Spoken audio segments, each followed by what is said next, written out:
경제가 이렇게 쉬울 수 없다. 경제가 이렇게 시원할 수 없다. 경제가 이렇게 색다를 수 없다. 경제직설 출발합니다. 자, 오늘 최요한 경제평론가 그리고 김영롱 앵커 함께하겠습니다. 어서 오세요. 예, 반갑습니다. 네, 반갑습니다. 자, 저희가 오늘의 주제부터 먼저 공개를 하겠습니다. 지금 준비되어 있으니까요. 화면으로 만나보시죠. 자, 오늘 저희가 준비한 주제 바로 이겁니다. 옥죄어 오고 있는 한한령. 이게 어떻게 돼요? 한한령이에요? 한한령이에요? 한한령. 한한령. 영 맞아? 신조어라서. 네. 뭔가 막 귀신 느낌 나지 않아요? 아, 그래요? 령. 뭔가 명령 느낌도 나기도 하고 네. 귀신 느낌도 나고. 한류 금지령이죠. 한류 금지령. 그렇죠. 예. 근데 김영롱 앵커 이렇게 오늘 기분이 안 좋아요. 저요? 네. 왜요? 딱 보기에 안 좋아 보이는데 목소리도 세상 낮고. 살면서 지금 요즘에 기분 좋은 일이 얼마나 있습니까? 그냥 한한령 때문에 콘텐츠주들이 다 떨어지는데 네. 뭐 그런 이유는 아니고 네. 왜요? 아니요, 그냥 좀 오늘 좀 기분이 안 좋아 보여서 네. 예. 아닙니다. 혹시나 걱정돼서. 저는 아니에요. 괜찮죠? 네. 아이유가 중국에서 더 이상 인기를 못 얻을 것 같아서 네. 기분이 안 좋아요. 표정은 굉장히 밝으신데요. 네, 방송이니까. 알겠습니다.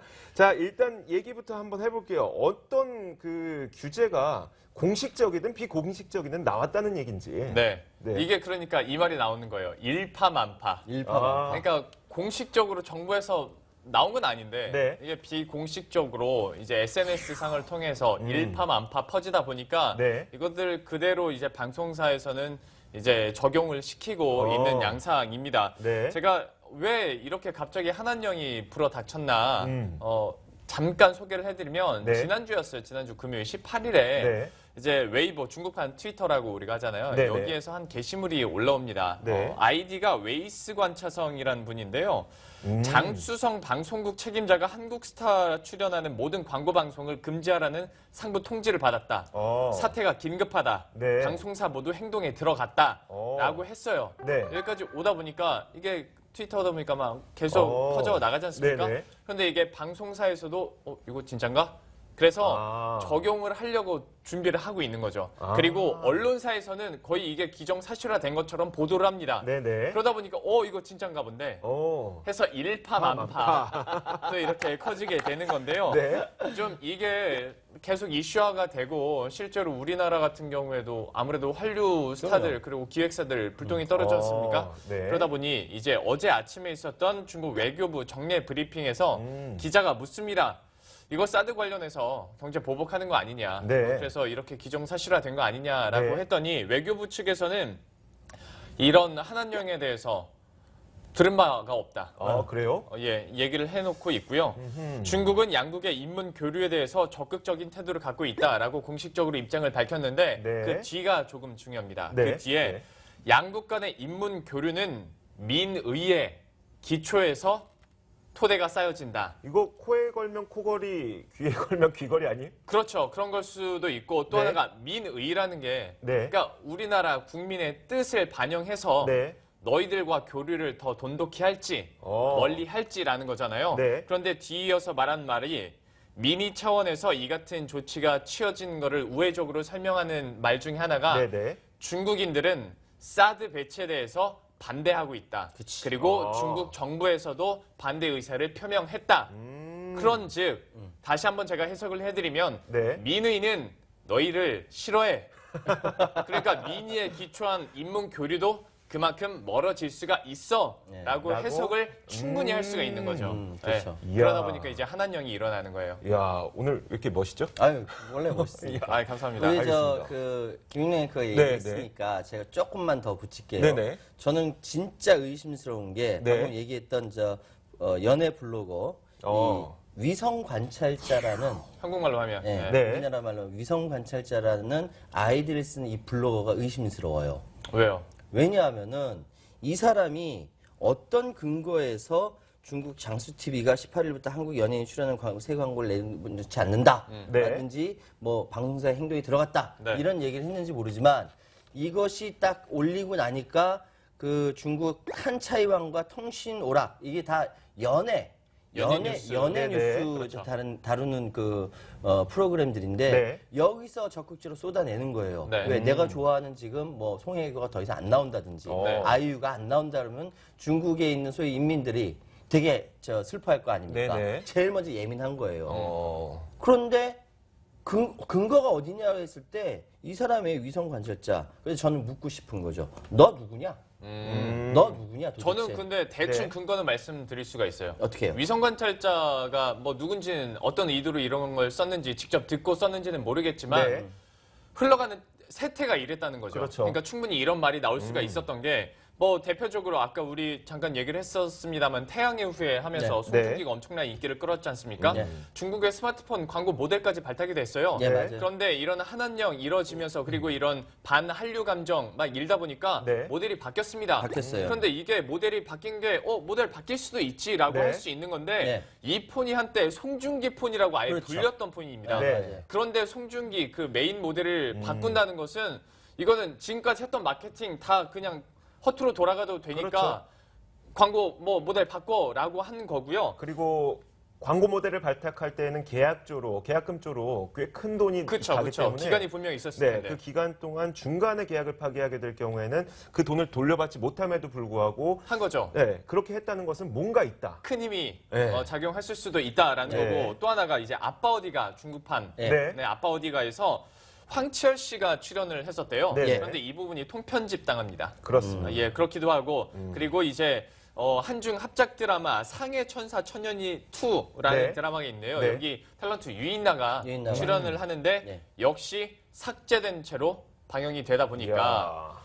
이제 이런 의심이 나올 수밖에 없는 거죠. 자, 8월 달에 네. 8월 초에 1차 한한령이 떨어지고 네. 그렇죠. 이번에 11월 말경에 네. 2차 한한령이 떨어졌다라고 이야기들 해요. 네. 근데 방금 얘기했던 소위 얘기해서 아빠 어디가 났던 가수 황치열 맹활약했던 거 있잖아요. 네. 그러니까 여러 가지 팩트가 맞아 들어가는 것도 있고 그렇지 않은 것도 있어요. 예를 들어서 방금 아빠 어디가의 중국판 이게 마바 취나월인데 네. 네. 여기를 방송했던 것이 중국 정부가 위성 TV에 아이가 주인공으로 등장한 예능물을 금지하니까 이게 요우쿠로 자리를 옮긴 거예요. 요우쿠는 그대로 나오거든요. 이제 매번 1억 회 이상 나오고 있습니다. 네. 그렇죠. 그리고 아까 이제 드라마에 대해서 여러 가지 이야기가 있어요. 예를 들어서 이민호 전지현 주연의 드라마 푸른바다의 전설 허가 못 받았다 뭐 이런 얘기 있잖아요. 네. 근데 허가 못 받은 게 아니라 지금 상황은 모두 아실 거예요. 광전총국이라고 중국에 그걸 다 총괄하는 우리나라 뭐 우리 방통위, 방송통이 네, 여기에다가 방통위 정도로 보면 되죠. 대본까지 미리 다 하고 다 찍어서 다 보여줘야 돼요. 네, 그리고 그렇죠. 나가야 되는데 지금 푸른바다의 전설 지금 찍고 있거든요. 네. 네. 그러니까 보내줄 드라마 대본도 없고 아직 시작도 안 한 거예요. 네. 근데 이게 허가 못 받았다 이런 소문이 퍼지는 거죠. 사실 그 내용은 또 해프닝으로 사람들이 이제 그렇죠. 다 인식하기 네. 네. 시작했으니까 그건 괜찮은데. 근데 일부 네. 팩트는 뭐냐면은 지금 방금 얘기했던 황치열이 통편집되고 유인나 통편집되고 네. 그러면서 동시에 그 외에 몇 가지 사실들 외에는 나머지는 이게 루머야 루머. 그렇죠. 이제 근데 루머인데 근데 문제는 네. 뭐냐면 내가 저기서 중요하게 생각하는 거는 네. 광전총국에서 네. 우리나라로 지금 중국의 방송통신위에서 어떤 속셈을 갖고 있을까? 저는 그러니까 그게 중요하다고 생각해요. 보세요. 저는 이런 생각이 들었어요. 그 가수 김종국 씨가 네. 예전에 했던 이야기 중에 가장 저는 인상 깊었던 게 김종국 씨가 귀신을 무서워한대요. 네. 그래서 그 무서워하는 이유가 뭐냐라고 물어봤더니 사람은 내가 때리면 되는데 귀신은 때릴 수가 없어. 도저히 잡을 수가 없는. 그러니까 네네. 실체가 없는 것에 대한 더 무서움이 있는 예, 거예요. 예, 근데 네. 지금 내려오고 있는 이런 한한령의 경우에는 네. 실체가 존재하지 않기 때문에 네네. 더 무서워 보이는 거죠. 그러니까 예를 들어서 법적인 테두리가 우리에게 주어지게 된다면 네. 그 테두리 안에서 우리가 수익을 얻을 수 있는 방법을 찾을 수가 있겠지만 네. 지금 한한령의 경우에는 이야기만 흘러나오고 네. 그렇죠. 다만 어느 정도까지 가능한지 불가능한지 그 범위 자체를 우리가 가늠할 수가 없기 때문에 네. 이건 사실상 우리나라에게 중국에서 엔터 사업을 하지 말라는 것처럼 들릴 수도 있다는 거예요. 그렇죠. 근데 그런 가능성도 있고 실제로 그래서 언론에서 중국에서 엔터 사업을 하고 있는 관계자를 인터뷰를 해봤더니 있어요. 예. 콘서트 허가가 지금 안 나고 있대요. 실제로 그 한류 열풍 가수들이 이제 콘서트에 대한 비준을 받아야지 이 콘서트를 열 수가 있는데 8월에 비준 올라갔던 게 4건이었고 9월에 3건 정도였는데 10월에는 하나도 없다고 합니다. 그러니까 그 12월에 뭐 엑소 콘서트가 지금 예정이 되어 있잖아요. 12월 17일. 12월에 네. 예정이 되어 있다고 하는데 과거에 승인을 받았던 것은 그대로 진행을 진행하게 하되 돼. 신규 승인이 지금 안 난다는 거예요. 10월에 그 10월 이후부터는 콘서트 승인을 해준 것이 하나도 없었고 네. 또 그 엔터 관계자의 말에 의하면 지금 중국에서 사업을 하고 있으니까 네. 정말 절실히 느낄 거 아닙니까? 그렇죠. 근데 그분이 얘기한 바에 따르면 9월에 방영됐던 보보경심여를 끝으로 지금 방영을 준비하고 있는 한류 콘텐츠가 없다는 거예요. 없다는 거죠. 예. 그러니까 이거는 분명히 공식적인 문건으로 내려온 것은 아니지만 유선 전화로 내려왔을 것 같은데 유선 전화에서 무슨 얘기를 했는지도 모르겠고 그쵸. 우리는 어디까지 조심을 해야 되는지도 모르겠고 그러니까 과거에 한 8월 때 있었던 한한령보다 조금 더 무섭게 다가오는 것이 아닐까 이런 생각이 든 거죠. 과거에는 현재- 처녀 귀신이었는데 이번 구체적인 드라큘라로 나타났다 이거죠. 그렇습니다. 현재 세태 자체가 보보경심여 있잖아요. 네. 이거는 됐잖아요. 네. 그런데 이거 가지고도 참 타이밍이 기가 막힌 게요. 사드 배치가 한창 논란이 됐었지 않습니까? 네. 그러다가 우리나라에서 이제 뭐 반대도 나오고 그리고 부지를 어디로 할 것이냐 하면서 시간이 좀 흐지부지 계속 뒤로 이어졌어요. 그렇죠. 그 중간에 보보경심여가 나옵니다. 나와요. 그러니까 약간 이게 미뤄지는구나 사드 배치가 그리고 잠잠해지나 보다 중국에서 오케이 뭐 어느 정도 적정 수위를 맞춰주는데 미니를 맞췄군요. 그렇죠 미니와 이익을 어느 네, 정도 네. 맞춰준 거죠. 네. 그런데 다시 이제 좀 빠르게 진행이 됐지 않습니까? 최근 들어서 16일에 그리고 배치 결정 그 예. 지역까지 나오고 예, 그렇죠. 그리고 어떻게 이것을 뭐 맞바꿀 것인지 뭐 네. 이런 구체적인 안들이 막 나오다 보니까 속도를 탄력을 받기 시작하다 보니까 그 이후로 바로 한한령이 나온 거예요. 그렇죠. 업그레이드 돼서. 그러니까요. 그러니까 이게 계속해서 우리가 어떤 정책을 편의에 따라서 거의 보복성으로 이렇게 하는 경우까지 뭐 계속 교묘하게 나오는 시점이 거죠. 계속 그렇게 맞아 떨어져 가고 있는 거죠. 네네. 그러니까 보복경심여가 사실 네. 우리나라 기획사에게는 기대였어요. 그렇죠. 약간 잠잠해지나? 그런데 다시 이렇게 발등에 불이 떨어져 버리니까 이게 심각한 거죠. 물론 오해가 있다는 점도 저는 이야기를 좀 해드리고 싶은데 그 8월에 한한령이 처음으로 금한령이라고 그때는 부르기도 했었는데 그 내용들이 나왔을 때 가장 좀 SNS상에서 많이 돌아다녔던 사전이 CCTV에서 9월 1일부터 한국 연예인들을 방송 출연을 금지하겠다는 사진이 돌아다녔었어요. 네. 그러니까 CCTV 기억나시죠? 네. 이 사진인데 사실 이거는 합성이었던 것으로 저거- 판명이 났죠. 기획사 임원도 속았다고 그러더라고요. 그러니까 지금 왼쪽에 보이는 게 저 왼쪽 하단에 보시면 8월 2일이라고 나오잖아요. 네. 자, 이 8월 2일에 9월 1일부터 연예인들의 출연을 금지시키겠다. 사실 이것이 합성이었고 실제 방송하면은 뭐 7월 2일에 전혀 다른 내용이었다는 거죠. 그러니까 이렇게 합성이 되었었다는 거. 그러니까 이런 것도 오해였고 또 한 가지는 이런 이야기가 있어요. 일단 증권가에서는 그러면 어떤 종목이 피해를 받을 것이냐. 뭐 대부분이 피해를 받겠지만 한 가지 그래도 지푸라기를 잡을 수 있는 것. CJ, CGV 같은 영화관. 영화관. 그렇지. 왜요? 그러니까 중국에 영화관을 지었잖아요. 네. 그 영화관을 못 가게 할 수는 없단 말이에요. 어쨌거나 그냥 네. 중국 내 영화 틀면 되는 거니까. 그렇죠. 네. 일단 이 영화관은 가야 되기 때문에 네. 이 영화관은 그나마 나을 것이라는 얘기를 하고는 있는데 문제는 또 이거죠.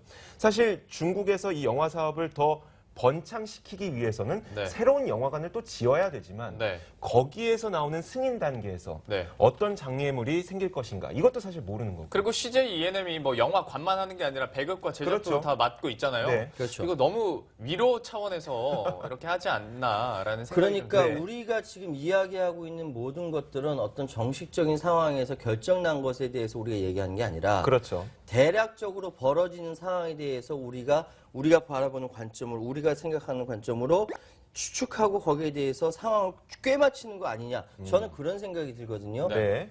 다시 말씀드리면은 지금 상황은 일부 팩트가 맞는 것도 있고 안 맞는 것도 있고 네. 여기에 뿌연 안개처럼 여러 가지 뭐 합성 사진도 돌아다니고 소문도 들고 이런 것들이 왔다 갔다 하니까 무엇이 중요한 것인지 우리가 아직 스스로도 결정을 못 하고 있는 상황이에요.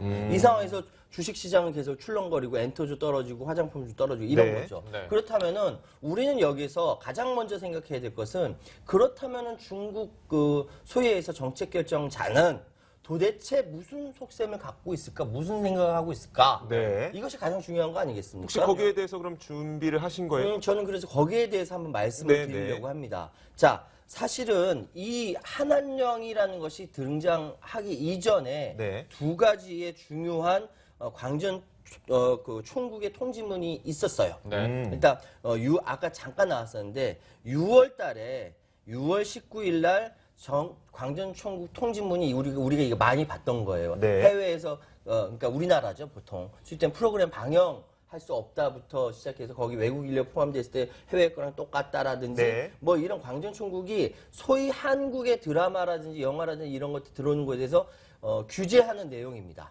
예, 규제한 내용이에요. 네. 그런데 이게 사실은 6월 19일 날 진행된 거거든요. 네. 그런데 그 전으로 다시 올라가면요. 어떤 일이 한국에 잘 알려지지는 않았는데 인터넷 출판 서비스 관리 규정을 발표합니다. 여기서 똑같이 광전통국에서. 예. 네. 근데 마찬가지예요. 외국인 투자자가 전액 투자하는 외국인 사업자와 중국 측 파트너가 같이 할 때 이거 외국 걸로 본다라든지 이런 수입 프로그램 6월 19일 날 이게 통지문하고 거의 비슷한 문제로 똑같이 3월 10일 날 발표를 합니다. 네. 우리나라는 잘 알려지지 않죠. 그러니까 최평님의 이야기는 3월이든 6월이든 계속해서 규제는 강화되어 왔지만 예. 사실 그것은 사드 배치 결정이 이루어지는 7월 8일 이전이었다. 이전이었죠. 이 예, 맞습니다. 말씀이네요. 사드 배치 문제로 양국 간의 감정의 골이 상하기 이전이었던 3월부터 네. 6월까지 계속 중국은 자기 스탠스대로 이렇게 와온 거예요. 그런데 이후에 네. 사드 배치 이야기 나면서 뻥 터져버린 거지. 그러면 여기서 중국 사람들은 도대체 왜 이전부터 한국 드라마를 규제하려고 했을까? 한국 드라마 좋아하면서. 네. 저는 여기를 중화 사상이라고 생각합니다. 중화 사상. 미안해요. 지금 빨리 제가 말씀해 리액션을 못했죠. 빨리 말씀해주지 않으시면은 저희 오해할 수가 있어요. 네, 말씀하세요. 중국은요, 세상의 중심이 자기 나라예요. 네. 세상의 중심이 자기 나라이기 때문에 모든 것들이 자기들 중심으로 돌아가야 돼. 그러니까 외국의 그 좋은 뭐 물물이라든지 다 들어온다 하더라도 자기 걸로 만드는 거예요. 네. 드라마도 마찬가지고 영화도 마찬가지. 모든 것들이 다. 네. 사드는 상관없다는 거예요? 아니 사드는 나중에 영향을 미친 거고 네. 그러한 프로세스 가운데에 나중에 사드가 들어온 거지. 네. 그런 그 중국의 중화 사상이라는 것이 중국 사람들 전체를 다 휘잡고 있는 거예요. 그러면 사드가 없었어도 한한령은 인력을 줬다? 그렇죠.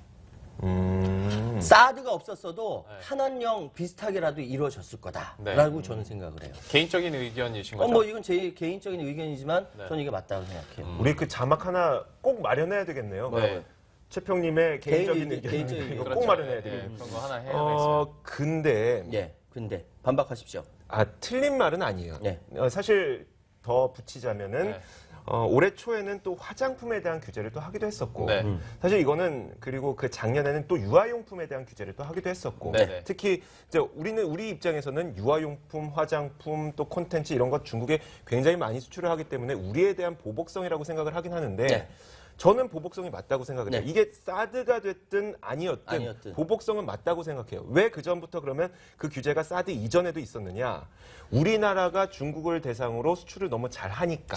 많이 이게 사실 트럼프가 중국에 대해서 관세를 붙이겠다고 하는 그런 보호무역주의랑 네. 중국이 우리나라에 대해서 이런 규제를 내리는 거랑 저는 비슷하다고 보거든요. 아, 네. 진짜. 예. 아니, 이런 거지. 근데 최평님의 의견에 동의하는 건 아니에요. 네. 사드의 영향 그러니까요. 분명히 있다고 저 지금 보는 거죠. 달라요. 그래서 저는 오히려 이조 앵커 쪽에 오늘은 네. 더 이렇게 가깝게 생각이 난 뭐 일치되는데 이게 이야기가 갑자기 하이파이브를 하니까 굉장히 이야기가 난 당황스럽네요. 비슷하다고 생각이 되는데. 손을 내미셨으니까 또 어떻게 안 해드릴 수는 없고 하긴 했는데 분명히 이야기는 다릅니다. 저는 이게 중화 사상이라는 어떤 문화적인 개념보다도 지금은 그 자신의 그 산업을 더 살리기 위한 네. 노력이 각국이 하고 있는 상황이기 때문에 보호무역주의의 일환이라고 생각이 되고 보호무역주의 네. 그런데 이 보호무역주의의 일환으로 사드 배치가 결정이 났기 때문에 지금은 특히 콘텐츠에 대해서는 지금까지 콘텐츠는 함부로 건드릴 수가 없었어요. 왜냐하면 미니가 좋으니까. 네. 하지만 사드 배치가 결정이 나면서 미니가 조금씩 반환 변할 수도 감정이 있으니까 네. 이때를 틈타서 할 수도 있는 거죠. 이것도 물론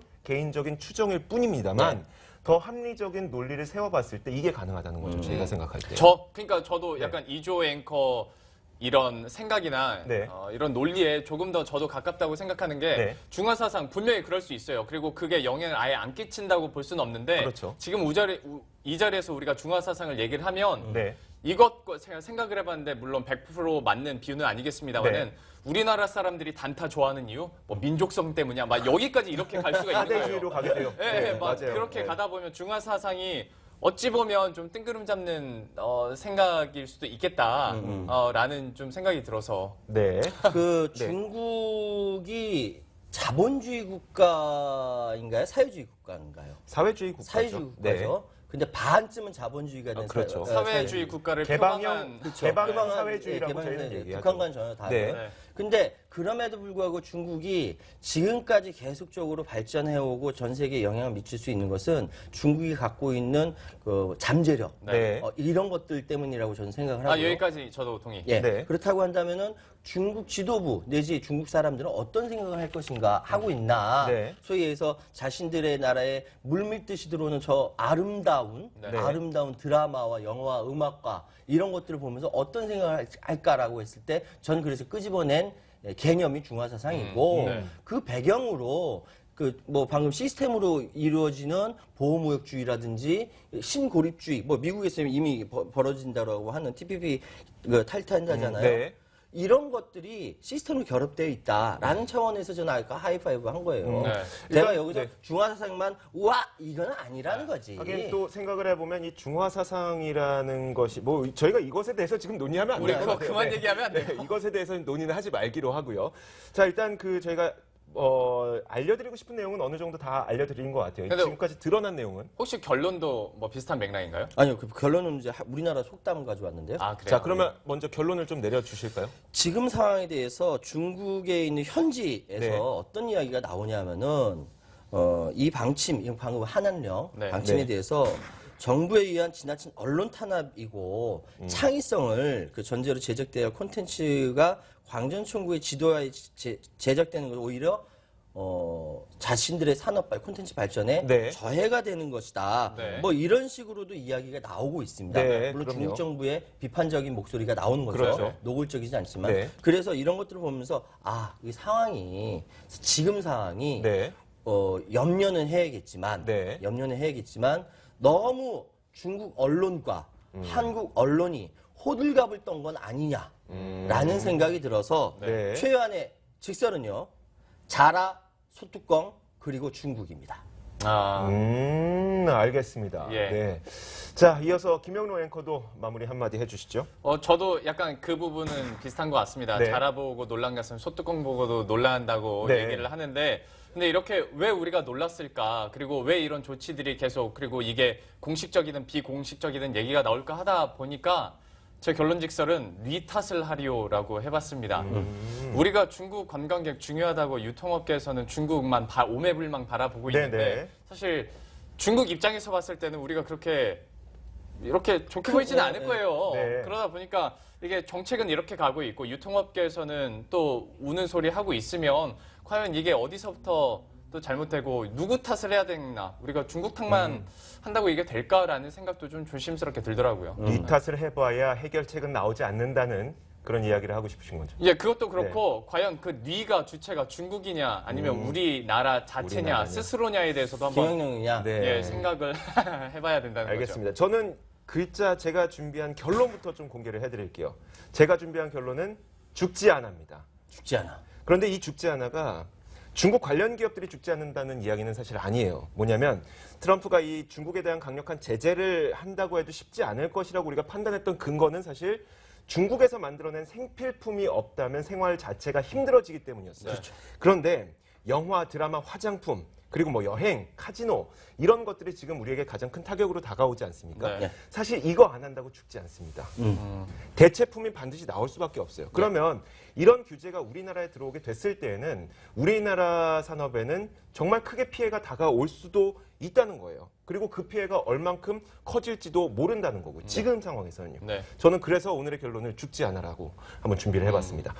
자, 오늘 경제직설 시간은 여기까지 마련을 해봤고요. 최유한 경제평론가 그리고 김영로 앵커와 함께했습니다. 오늘도 고생하셨습니다. 수고하셨습니다. 수고하셨습니다. 죽지 않아.